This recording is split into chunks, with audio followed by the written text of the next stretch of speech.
महानगरपालिका निवडणुकांना सुरुवात झाली तरी सुद्धा अजून राज्यात कुठेच ठाकरे बंधूंच्या सभा होत नाहीये. बरोबर आहे, त्यांच्या सभा होत नाहीत कारण जनतेसमोर उभा राहण्यासाठी जे काम करावं लागतं ना, तेच या बंधूंनी कुठंच केलेलं नाही. यांनी लढाईच्या आधीच पराभव मान्य केलाय. अहो, हे पळकुटे लोक आहेत.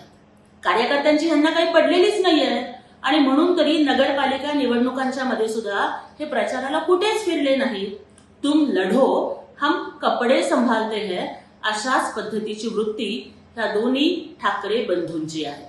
आणि त्यामुळेच जनतेमध्ये मिसळण्यासाठी जी हिंमत लागते, जे कष्ट करावे लागतात, ते घेण्याची ह्यांची तयारीच नाहीये. कारण आतापर्यंत हे लोक फक्त ऐशो आरामी जीवन जगले आणि फक्त पत्रकार परिषदांच्या मधून बोलबच्चनगिरी करणं एवढंच त्यांना माहिती आहे. जसं म्हणतात ना की भागने वाले को कुछ नहीं मिलता, लेकिन लढने वाले के कदमों में सारा जहां होता है. आणि त्यामुळेच महाराष्ट्रातली जनता ही लढवय्या नेत्याच्या माननीय एकनाथजी शिंदे साहेबांच्या पाठीशीच उभी राहणार आहे आणि लढण्याआधीच पराभव मान्य करणाऱ्या आणि फक्त मीडियाच्या समोर बोलबच्चनगिरी करणाऱ्या या दोन्ही संधी साधू बंधूंना धडा शिकवणार आहे.